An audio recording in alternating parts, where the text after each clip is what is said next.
Hi folks, and welcome to Babbin's Bees. We're taking a look at one of our hives today, and what we've noticed is that they've created a swarm cell, meaning that the queen wants to leave the hive to build another hive. Now we know swarming to be a very natural occurrence in beehives. It's the way they multiply. One hive then becomes two. The queen leaves with some bees, they leave a queen cell behind, and then that new queen emerges and starts the colony over again. But we don't want this hive to swarm right now. In fact, we want it to build up so that when the nectar starts flowing heavy, that we have a good population of bees in here to be able to bring in the nectar so that we have a good yield with some honey. So here's how we're gonna deal with that, is that first you gotta make sure you know where your queen is, and then set your queen aside, and then have a really good look at every single comb to see if you can find some other swarm cells. So in this case, we're gonna destroy those swarm cells, open up the hive a little bit, give them some more room for the queen to lay, and hope that that delays the swarming process. So we'll check it out. So the first thing we did was locate the queen and we put her aside. So we're just gonna check on her here and see if she's still fine. So we're gonna take a look, see if I can just see her here. Gonna be on the other side. Try to locate the queen.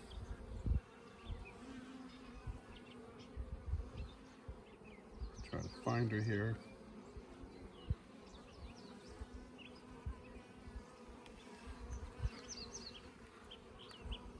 There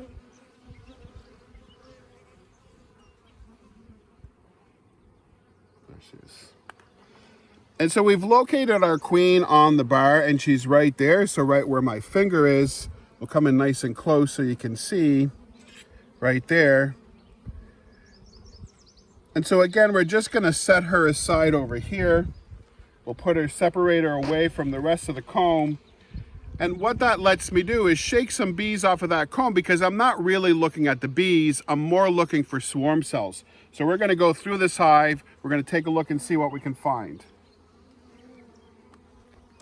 So we'll just move the bars over. We're here more towards the food, and it's not very likely that they'll place a swarm cell where the food is. Swarm cells typically you'll find on the edge of your comb, in the top bar hive, somewhere around here. If you're seeing it more on the front face of a comb, typically that's something else that's going on. They're superseding the queen, perhaps, or the queen has died and they're using an egg to make a queen. Not seeing any evidence of that because we've seen the queen already. We look here, no swarm cells there. Nothing on the face of the comb here, so we're fine there. Put this one back. Just gonna give the bees a little shake. Just shaking them down that way lets you take a better look at the comb. You don't see any swarm cells here. Nothing here, just take a quick peek. Nothing there. We are starting to see some good nectar come in, which is great. Do another little shake here. Puts the bees out of the way. Nothing here. We do see a beginning of a queen cup here. So I'm going to take a peek and see if there's anything inside. Take a look there, and it's dry. So what happens is that the worker bees will make, or the bees will make that queen cup, and then the queen lays an egg in there. They feed it royal jelly until it's capped, and that's how they create a new queen. We're fine on this bar, so we're good. And we'll just shake these ones. Shake these ones off. Look at the edges. Not seeing anything on those edges. We're fine there. Just take a quick peek on the face of the comb, and there's nothing there.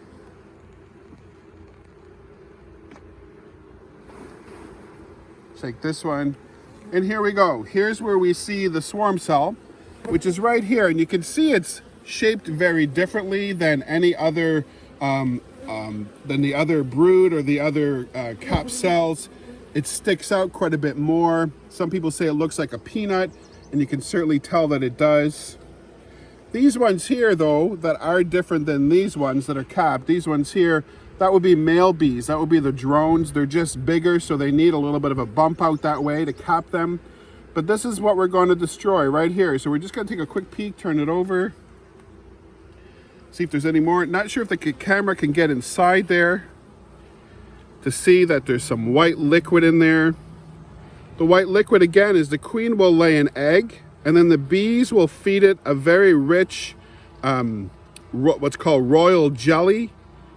And they feed royal jelly until it's capped. Now, all of the other bees are also fed royal jelly, but just a little bit, not like the queen would be. Excuse me. Not like the queen would be. In this case, again, they do feed royal jelly right until it's capped. So knowing that there is a queen in here, that the queen has not left, I'm confident to destroy this queen cell. And again, we don't want this hive to swarm. So we're just going to take it out like this. And we'll just take a quick peek inside. I should have my hive tool with me here, so set that aside there. Just so we can open it up. Just gonna take my gloves off so you can see better.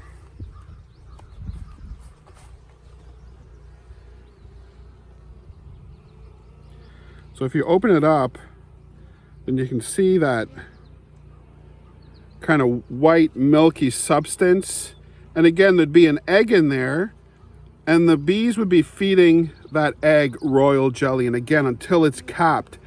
And that's what makes the new queen. It's that high, rich diet that is going to make that queen. And so that queen, of course, is bigger than the other bees as it grows. So we continue just to go through the hive. Just take a look, shake the bees off, make sure there's no others. So do a quick shake, look around, not seeing any on the edges. We'll look on the face and we don't see any of those kind of peanut shaped cells. Look there, don't see any. However, these are all what we call capped brood. And these will be all female bees that will be hatching out soon. Take a look here. And we'll do one more.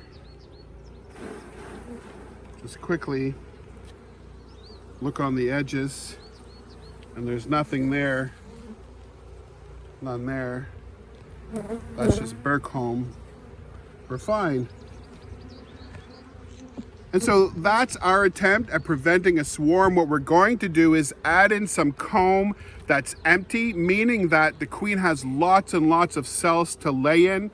We really want them to feel that this house is not crammed and they need to leave, versus it's open and there's lots of room for them, so that as the new bees hatch out, there's plenty of room for the queens to lay, and that way we're hoping that it averts that swarm. So thanks for watching, and we'll see the rest of the story in the next video.